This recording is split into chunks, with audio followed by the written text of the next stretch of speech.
Hello friends, అందరికీ అస్సలం వాలేకుమ్. మేమైతే రెండవ రోజు అయితే సౌదీ అరేబియాలో అయితే ఉన్నా. ఇక్కడనైతే చూస్తారు కదా, కొండలు గుట్టలు అయితే ఎక్కడున్నామో ఎగ్జాక్ట్లీ కూడా తెలియదు.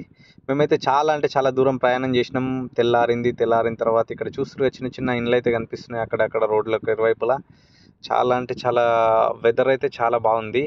మేమైతే ఇక్కడ బ్రేక్ఫాస్ట్ చేద్దామని మేము మా టీం అందరం ఆగినాము. ఇక్కడ చూస్తారు కదా, ఇక్కడ బ్రేక్ఫాస్ట్ అయితే కంప్లీట్ చేసుకున్న తర్వాత మేము వేరే వాళ్ళ గురించి వెయిట్ చేస్తున్నాం. మా వాళ్ళందరూ ఇక్కడనే ఉన్నారు. మా ఉస్తాద్ వాళ్ళందరూ కూడా డిస్కషన్ చేసుకుంటారు. ఇంకొక అడ్వాంటేజ్ ఏంటంటే ప్రతిసారి కూడా మేము ఎక్కడ ఆపినా కానీ అందరినీ చెక్ చేసుకుంటూ ఉంటాం, అందరు వచ్చారా లేదని. అందరూ అయితే వచ్చేసారు. వచ్చేది ఇట్లా కూర్చున్న తర్వాత వాళ్ళ టీచర్ ఆయన కౌంట్ చేస్తూ ఉంటాడు. వాళ్ళందరినీ కౌంట్ చేసిన తర్వాత కరెక్ట్గా ఉన్న తర్వాతనే బస్సు మాత్రం కదులుతుంది. చూస్తారు కదా, ఇక్కడ చాలా అంటే చాలా అద్భుతంగానైతే బ్రేక్ఫాస్ట్ అయితే చేసి మేమైతే మళ్ళీ బయలుదేరినాం. సౌదీ అరేబియా చాలా పెద్ద దేశము, విస్తీర్ణ పరంగా చాలా పెద్ద దేశం కాబట్టి ఇక్కడ ఖాళీ జాగా చాలా ఉంటుంది. ఎందుకంటే 30% మాత్రమే ఇక్కడ నివసిస్తూ ఉంటారు వీళ్ళు. చూస్తున్నారు కదా, ఎక్కడ చూడు గుట్టలు కొండల మధ్యలోకించి రోడ్లు, చాలా అద్భుతమైన వ్యూ అయితే మస్తు అనిపిస్తుంది. మేమైతే తాయిఫ్ పట్టణానికి దగ్గరలో ఉన్నాము. దగ్గరికి రాగానే చూస్తున్నారు కొండలు గుట్టలు చాలా అంటే చాలా ఉన్నాయి. తాయిఫ్ అనేది మక్కాకు దగ్గర 60 కిలోమీటర్ల దూరంలోనైతే ఉంది. మేమైతే ఇంకా తాయిఫ్కి అయితే అంటే ఎంట్రీలోనే ఉన్నాం, ఇంకా చేరుకోలేదు. ఇక్కడ చూస్తారు కదా, భూభాగం అయితే విస్తీర్ణంగా ఉంది. ఇక్కడ వ్యవసాయం కూడా చాలామంది వ్యవసాయము అన్ని రకాల పంటలు పండిస్తూ ఉంటారు. సౌదీ అరేబియాలో ఎక్కడ చూడు ఇట్లాంటిది ఉంది, కానీ ప్రతి దగ్గర కూడా రోడ్లు అయితే చాలా నీట్గా చాలా అందంగా ఉన్నాయి. చూడవాలి కూడా సేమ్ మన ఇండియాలో ఎక్కడ అనిపిస్తుంది ఈ ప్రదేశాలన్నీ.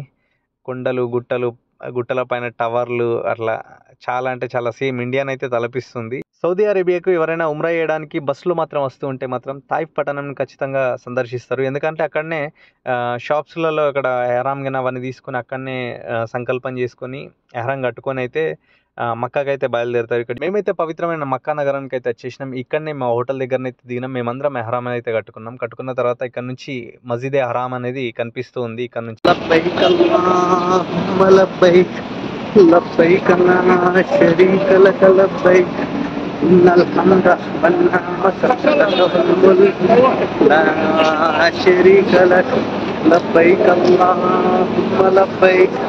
لبيك لا شريك لك لبيك إن الحمد والنعمة لبيك لا شريك لك لبيك إن الحمد والنعمة لك والملك لا شريك لك لبيك اللهم لبيك لبيك لا شريك لك لبيك إن الحمد والنعمة لك والملك لا شريك لك.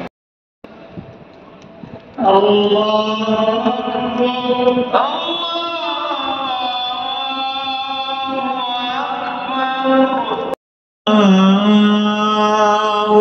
أكبر. عليكم ورحمة الله. السلام عليكم ورحمة الله. మేము మసీద్ అల్ హరామ్కి చేరుకునేసరికి ఇషా నమాజ్ అయితే అయిపోయిన తర్వాత మేమైతే ఉమ్రా చేసుకున్నాం. ఇక్కడ ఏ ఇల్లు అయితే అనిపిస్తుందో అక్కడ ఇల్లున్న చోట్లనే ప్రవక్త ముహమ్మద్ సల్లల్లాహు అలైహి వసల్లం వారు ఉండేవారట. ఇంకో వీడియో డే 3 అయితే చూద్దాం. మన వీడియో కనుక నచ్చినట్టయితే సబ్స్క్రైబ్ అయితే చేసుకోండి. అస్సలాము అలైకుం రహమతుల్లాహి వబరకాతు.